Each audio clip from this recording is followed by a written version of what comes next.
Hello and welcome to this week's What Were They Thinking? We begin with approval for Moderna's CCP virus vaccine. This will be the second vaccine to have been approved in the United States of America. That means 2 possible vaccines for the CCP virus, which is more than a good sign. We say that given that the sheer number of cases in America seems to be growing almost exponentially. The approval by the FDA is almost all but certain, with 20 experts voting in favor of its acceptance and 1 abstaining. This means that by the end of the week there could well be an acceptance by the FDA and nearly 6 million doses sent out across the country. As we've previously mentioned, the different vaccines made by different manufacturers had strengths and weaknesses. Pfizer required a different dosing regime to Moderna, but unlike Moderna's vaccine, it had to be stored under very stringent conditions. Moderna did not, and could be kept in a relatively standard freezer. In other FDA approval news, the FDA has just approved the first at-home test kit for the CCP virus. We've repeatedly mentioned that it would be incredibly advantageous if there was a means of providing almost universal testing that are relatively cheap, easily done, and do not require specialized staff or facilities. This would give more coverage and understanding about just how widespread the CCP virus really is. At the moment, we primarily rely on the initial antigen testing and nuclide testing based in hospitals and other dedicated laboratories. The availability of a cheap at-home test kit or somewhere that would be easily accessed would allow more people to be tested, which would then allow for more effective coverage and understanding of how widespread the CCP virus is. In countries like America, where you see a sudden surge, or in Europe where the entire continent is experiencing the second wave, knowing just how many people have been infected by the virus that aren't being picked up would help in providing best public policy and interventions. That's why this approval by the FDA is so important.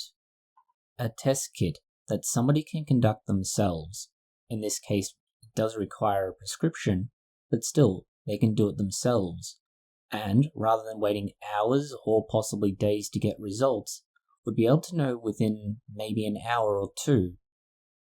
In all likelihood, if the test kit follows most standard formats, it should be within minutes.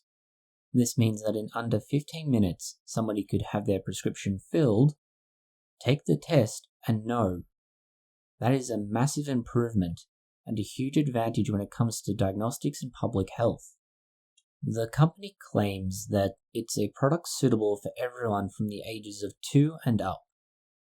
It comes with various adapters and modifications depending on the age of the person who's taking the test. The company that makes this also claims that by January they expect to be able to produce over 100,000 tests a day. They also claim by March this could be 250,000 tests a day.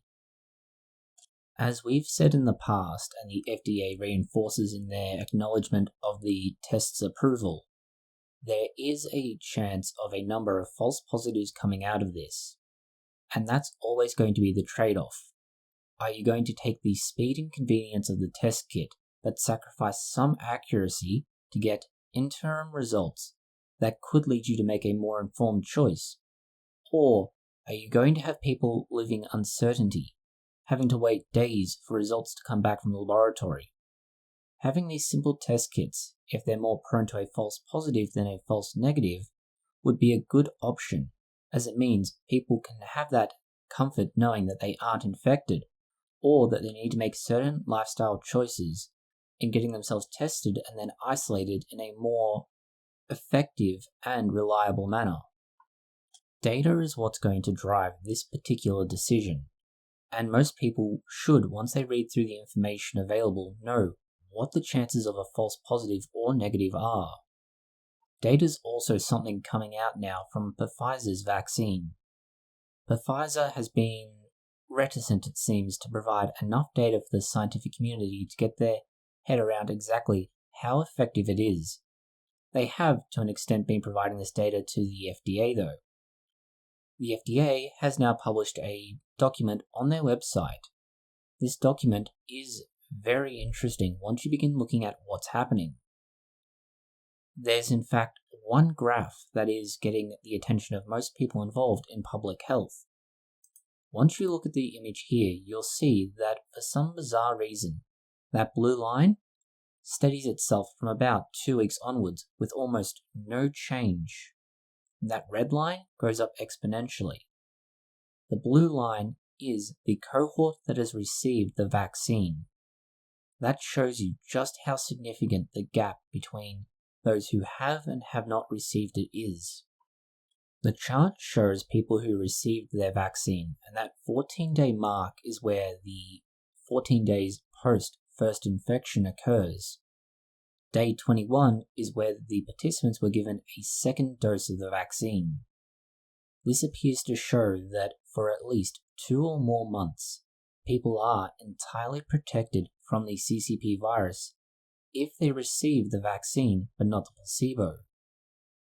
The cohort that received that second dose, according to Pfizer, had a 95% efficacy. That's comparable to most other vaccines that are out there now, and in fact better than some others, such as the annual influenza shot. This sort of data, coupled with the relative lack of any adverse events, is why the FDA has now approved Pfizer's vaccine, and why we are looking at Moderna's vaccine being approved very shortly. Numbers like this do not lie, and they are very, very important going forwards. This is particularly true in America, where the number of cases is reaching records yet again.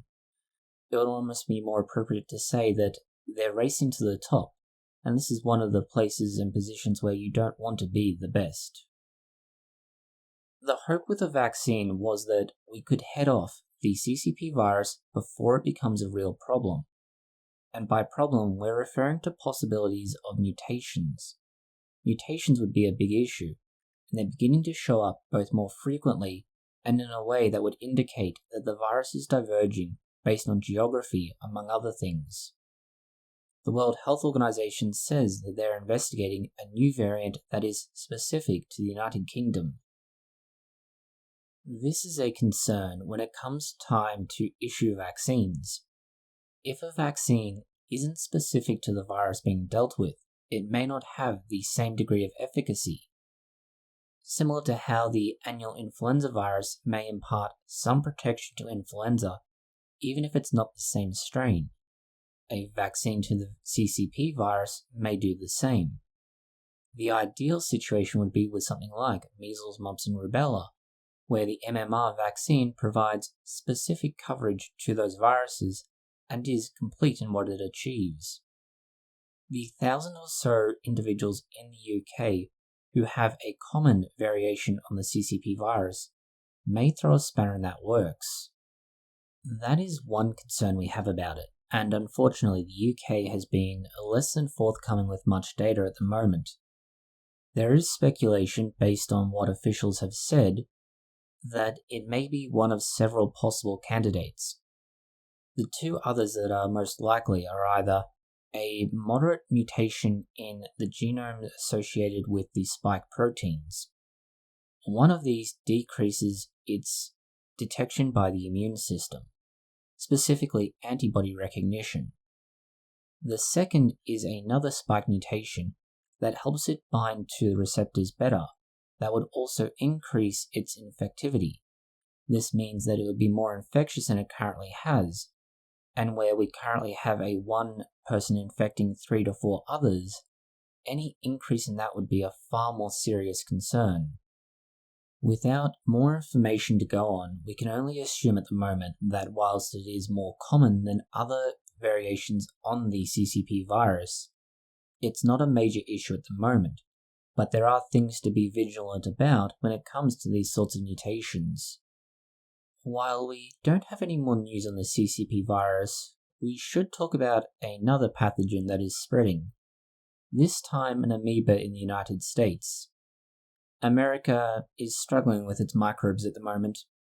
In this case, it's an amoeba we've mentioned previously. This one attacks the brain and is becoming more of an issue across the southern states of America.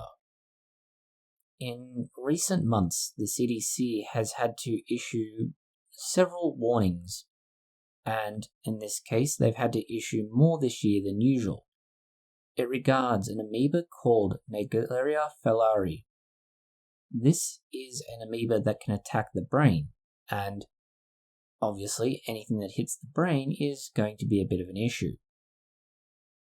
At the moment, the problem with this particular one is that it's not just showing up in the southern states, which is where they'd expect to find it, but also in the midwestern states. What gets more interesting with this is that, based on a study from 1978 to 2018, researchers found that the infections were moving upwards towards the North of America at a rate of about 13 kilometers per year. This means that the initial infections we mentioned, primarily located in the southern states, and now the Midwest, are slowly going further and further north towards Canada. In other medical and medical-related news, the FDA has approved the use of genetically modified pigs for use in food and for medical products and services. The pigs are being developed by a company called Revivicor, and the idea is to use them for organ and tissue transplants, and to produce meat for those who have meat-based allergies. This is a big step towards being able to source, for example, organs that are no longer available or are not adequate supplies from donors for people who necessarily need them. The kidney disease crisis in America could be one of the first things that this deals with. We then also have the shortage of livers, hearts, lungs, and so on. Despite a history of animals being approved for both meat and for medical purposes, this is the first time an animal has been approved for both. The interesting thing about these animals is just how they've gone and modified them. They've removed a particular sugar that appears on the surface of their cells. This sugar is not one that normally occurs in the human body. As a result, it can normally activate an immune response. The allergy to it as a meat can also be caused by exposure to certain parasites. These parasites can then give rise to an immune response to that same sugar. By removing its production, the manufacturers or designers of this particular modification are able to make it so that the immune system does not as readily recognize the organ as similar as foreign. And this means you don't get the same degree of organ rejection. In a similar vein, we need to talk about developments for another disease, specifically potato blight. Potato blight is what led to the Irish famine. The Irish famine being a catastrophe for the Irish, and for that matter the rest of Europe. The whole thing was caused by a virus that affected the potato plant specifically. This meant that because they had been growing the crop intensively across Ireland, the entire food crop was destroyed and it couldn't be grown anymore because the virus would infect it, and any more potatoes planted out would also have been infected. This means that you have a massive issue. The solution was to more or less uproot all of the crops, leave the fields fallow, and then replant much later, and to ensure that crops were rotated, or some other method was taken to remove the virus. Among the many options available to try and deal with this would have been to do what they have done with the banana plant.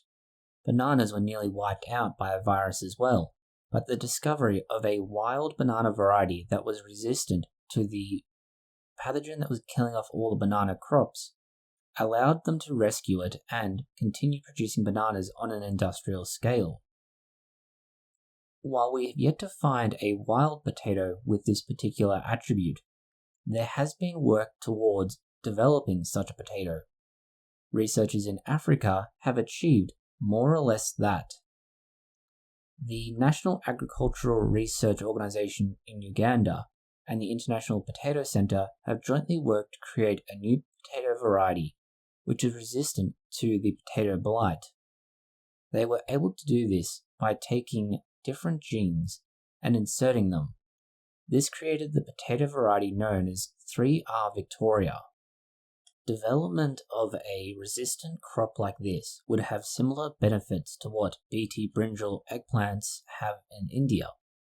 They allow farmers to develop more crop without having to spend money on things like fungicides and pesticides to try and stop the potato from becoming infected. In parts of Africa, up to 60% of the potato crop can be lost due to the pathogen.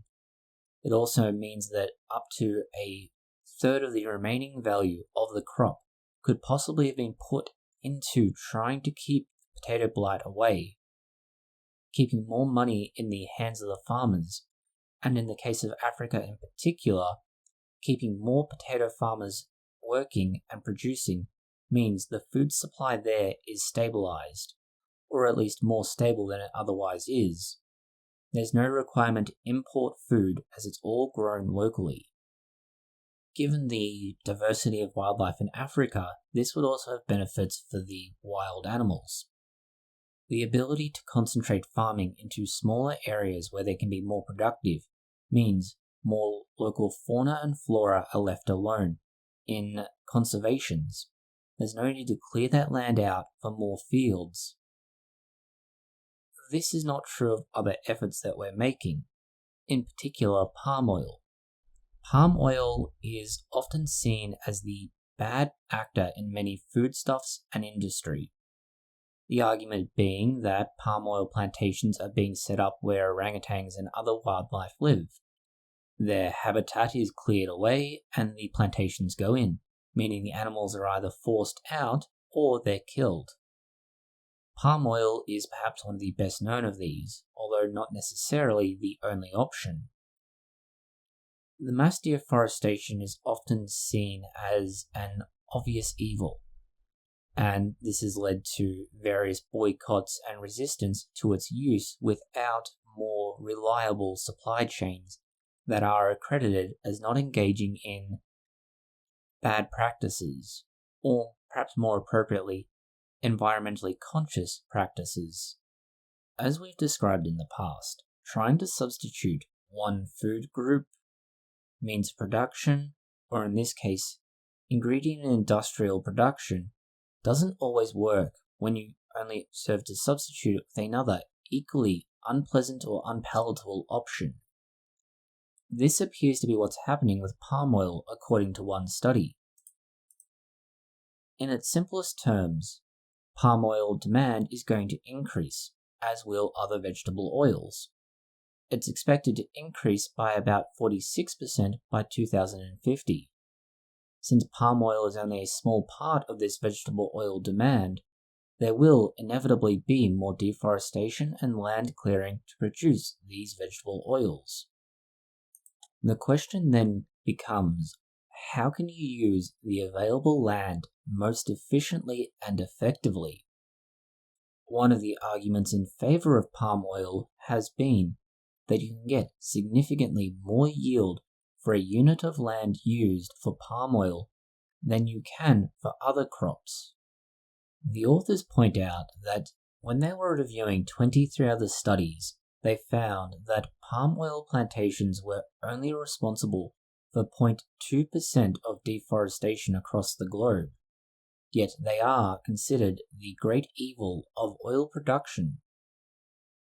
They point out that in other places, like the Amazon, other crops such as soybeans are a more significant factor playing into deforestation.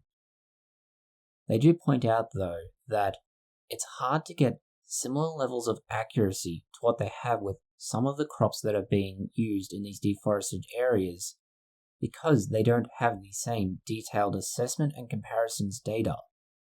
Going now from the environmental, or at least the environment of Earth, to the first images of Ryugu's asteroid dust that's been brought back to Earth.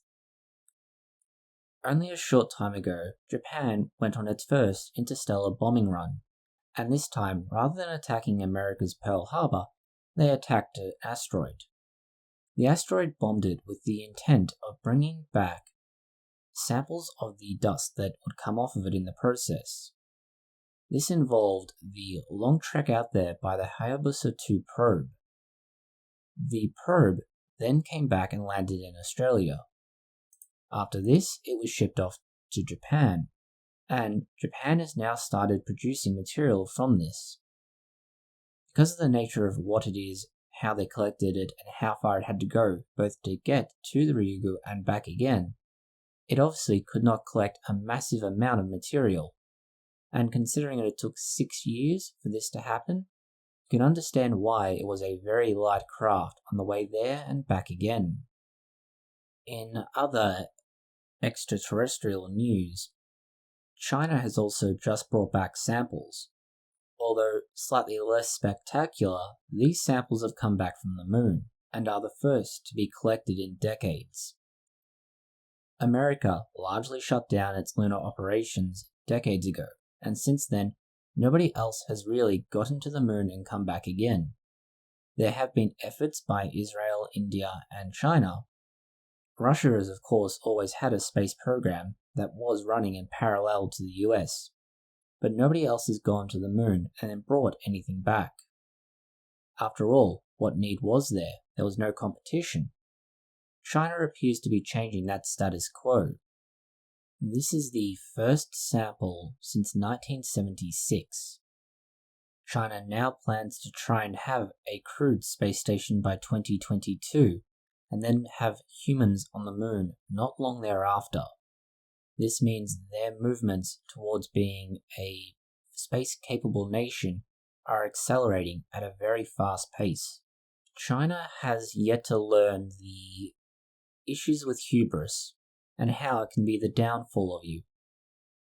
One such example of this through our own history has been Chernobyl, and while Chernobyl was a combination of factors that led to an unfortunate disaster, it is something that most nations should take on board and learn from their history. Chernobyl itself will soon become a monument to just that, as it may be considered a World Heritage Site. Chernobyl, for those of you who are not aware, was the site of a large nuclear reactor in the Soviet Union. It's located in the Ukrainian town of Pripyat. It has fundamentally been unchanged since 1986, where Pripyat and the surrounding towns were all evacuated as the Chernobyl nuclear disaster occurred. The disaster was fundamentally the failure of the nuclear reactor. The nuclear reactor led to radiation and radiation-based fallout occurring in a very large area. That large area is known as the exclusion zone. Even 34 years later, the site still produces radiation readings on a Geiger counter, although the degree will vary based on where you are, and in most cases you can get surprisingly and uncomfortably close to the cause reactor. The hope is that by considering it a heritage site of significant value, they might be able to improve upon the tourism value that it holds. For some rather unbeknownst reason, more than 124,000 tourists visited the site in 2019. More than 100,000 of these were not native to Ukraine. For some strange reason, more than 100,000 people want to go into the site of a disaster involving a nuclear reactor. Interestingly, although only one of the reactors failed, the Ukrainian government allowed the other 3 reactors at Chernobyl to continue to produce energy until the year 2000, more than 14 years after the first disaster. It was 16 years after the other reactors were shut down that a large protective dome was put over the reactor that went into disaster. And this is the one reason why now the Pripyat and the surrounding areas of Chernobyl can be considered a heritage site and a tourist attraction. While talking of old history and going back more than 34 years, we can go back 50 years to the serial killer known as the Zodiac Killer. This was someone who went through California in the 60s, killing individuals. They were an interesting individual insofar as studies of their activities go. In particular, why they chose to send ciphered letters into various groups and people, specifically publications, with the intent of having their message included in public publications. This was, again, almost hubris. Admittedly, after killing 37 people, and possibly more, they may not have had that much to worry about. Unlike most serial killers, they didn't just send a written letter into places like newspapers and TV channels. Rather, they sent in a ciphered letter. This means it was coded in such a way that you were meant to break it. In the many, many years since this was sent in, the cipher itself has never been officially broken, or at least not that the FBI has ever made known. Someone has now claimed to have broken that cipher, and the FBI has stated that they are aware that somebody has claimed to do so, although they provide little more on that official stance than acknowledging that it exists. The person who's primarily responsible for this has also had involvement from a logistician and a mathematician, these people being based across the world. The way they achieved this has been described in a YouTube channel, and you'll find a link to that in the top right corner. What is particularly noteworthy is the coding system used is also found in United States Army manuals dating from the 1950s. This means that it may give some indication as to the background of the person responsible and better known as the Zodiac Killer, although at this point it seems unlikely that they would be alive, or if they are quite elderly now. That's all the news we have for you this week. Thank you for watching. If you have found it interesting, consider liking, sharing, and subscribing. Please post any comments, questions, or suggestions you might have below.